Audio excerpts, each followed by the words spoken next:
विशाल हमारे साथ जुड़े हुए हैं। विशाल, क्योंकि मैं ये जो 8 किरदारों के बारे में पढ़ रही हूँ, कोई किसी का करीबी, कोई किसी का रिश्तेदार, कोई किसी की अनुशंसा पर वहां पर आ गया, यानी ऐसा लग रहा है कि पूरा एक एडहॉक सिस्टम वहां पर चल रहा था कि सब एक दूसरे के कहने पर वहां पर आकर रिक्रूट हो गए और काम करने लग गए।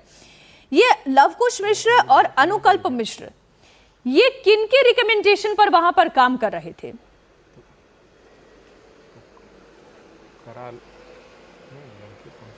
देखिए, जो आपने मीनाक्षी कहा कि यहाँ पर जिस तरीके से एक दूसरे के रिश्तेदार काम कर रहे थे, एक दूसरे के साथ उनकी पुरानी जान पहचान थी और बॉन्डिंग इस तरीके की थी कि चोरी कोई कर रहा है, हिस्सेदारी सब में बट रही है और कोई भी एक दूसरे के बारे में जानकारी नहीं दे रहा है। जो लवकुश मिश्रा है, लवकुश मिश्रा का सगा बहनोई अनुकल्प मिश्रा, उसी ट्रस्ट के जरिए वो वहाँ काम करता था और ये बताया जाता है कि जो अनुकल्प मिश्रा के पिता हैं वो भी पहले वहाँ पर काम करते थे और उन्हीं के अनुशंसा के आधार पर, संस्तुति के आधार पर इस पूरी जो कार्रवाई है लोगों के नौकरी लगने की वो की गई है। और इसके पीछे भी अगर कोई सूत्रधार एक कॉमन है तो वो है टिन्नू यादव। टिन्नू यादव का अपना सगा भतीजा मनीष यादव वो भी यहाँ पर काम करता था, वो भी कैश गिनने की जो पूरा काम था उसको करता था। और मनीष यादव के घर में बताया जा रहा है, जो सूत्र हमको बता रहे हैं, कि न सिर्फ कैश की बरामदगी हुई है बल्कि कुछ आभूषण भी बरामद हुए हैं। यानी कि लवकुश के घर से 10 लाख रुपए कैश मिलता है, अनुकल्प मिश्रा के घर से 80 लाख रुपए कैश मिलता है। इसके अलावा टिन्नू यादव का जो भतीजा है मनीष यादव, उसके यहाँ कैश मिलता है, आभूषण मिलता है और सारे जो लोग हैं वो एक दूसरे के नातेदार हैं, रिश्तेदार हैं, एक दूसरे के जो भेद है वो सब कुछ जानते हैं। जो चोरी कर रहे हैं वो एक दूसरे के साथ बांट रहे हैं। तो आप अंदाजा लगाइए कि ये पूरा कांड किया जा रहा था चोरी का, वो कब से चल रहा था। ये सबसे बड़ी चुनौती है पुलिस के सामने और एसआईटी के सामने, क्योंकि जो हमारे सूत्र हैं वो हमको बता रहे हैं कि इस समय 40 दान पात्र राम मंदिर परिसर के अंदर लगे हुए हैं, जो कि पूरा दिन होते होते पूरे दान पात्र कंप्लीटली भर जाते हैं। लेकिन जब समय कुंभ का चल रहा था मीनाक्षी, तो जो लोगों का रेला था वो अयोध्या में कैसा आ रहा था ये हमने आपने सब लोगों ने देखा हुआ है। उस दौरान बताया जाता है कि ये 40 जो दान पेटिकाएं हैं एक दिन में 3 बार पूरी तरीके से भरती थी और उसको ले जाकर के कैश काउंटिंग वाली जगह पर पलटा जाता था। तो आप अंदाजा लगाइए कि जो चोरी का सिलसिला है अगर उस समय से चल रहा है तो कितनी बड़ी चोरी है, कितनी व्यापक चोरी है। और हैरानी की इस बात की है कि जब चंपत राय को इस बात की जानकारी होती है तो वो खुद ही इन्वेस्टिगेशन शुरू कर देते हैं, खुद ही मामले को निपटाना शुरू कर देते हैं, पुलिस के पास नहीं जाते हैं, क्योंकि मामला क्रिमिनल कॉन्स्पिरेसी का है। और कई लोग जो ये तर्क देते हैं ना कि बड़े ओल्ड स्कूल किस्म के चंपत राय थे और इस तरीके से उनके काम करने की प्रक्रिया थी या है, किसी के ऊपर भी विश्वास कर लेना। अच्छा, उनके साथ उनके मातहत कोई व्यक्ति लगातार जुड़ के काम कर रहा है तो आपने उसी को विश्वास करके आपने उस पर काम सौंप दिया। ऐसे नहीं होता है। और ये पैसा ऐसी चीज है किसी को भी भ्रष्ट बना सकता है। अब ये मैं नहीं कह रही हूं कि चंपत राय भ्रष्ट ही हैं, लेकिन उनके मातहत अगर भ्रष्ट हैं, वो देखने के बावजूद अगर उन्होंने अपने लेवल पर इसे संभालने की कोशिश की तो ये उन्होंने कानूनी रूप से गलत किया और इसलिए लोगों की आस्था डिगी है।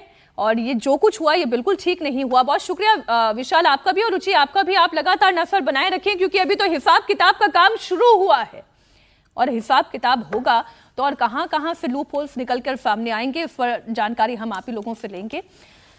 आखिरकार अरेस्टिंग भी हुई है। हाँ जी, सबसे बड़ी चुनौती तो ये होगी कि पहली बार चोरी कब हुई थी, पहला दिन वो कौन सा था कि जिस दिन वहां से पैसे निकाले गए, यह मास्टरमाइंड कौन था जिसने पहली बार पैसे निकाले। मैं तो ये फिर इसके बाद ये गिरोह कैसे बना, क्या होना भी चाहिए, ये कैसे भी तो कैसे बताएं, लोग कैसे जोड़े गए होगा? इसके अंदर कौन कौन से इसमें शामिल थे, क्या सिक्योरिटी के लोग शामिल थे कि जो वहां चेकिंग करते थे, क्या उनका कमीशन जा रहा था, यह पैसा कहां से और कितने लोगों के बीच बटा है, किस तरीके से बैठा है, सोना गया, आभूषण गया, क्या वहां किसी ज्वेलर को बेचा गया, किस कीमत पे बेचा गया, जमीनें खरीदी गई, ये पूरी, क्या जमीन खरीदने के अंदर करप्शन हुआ था, 1 लाख की जमीन 10 लाख में खरीदी गई तो कौन लोग थे जिन्हें सौदे करा, पैसा दिया, पूरी जांच इसकी मुझे लगता है होना चाहिए।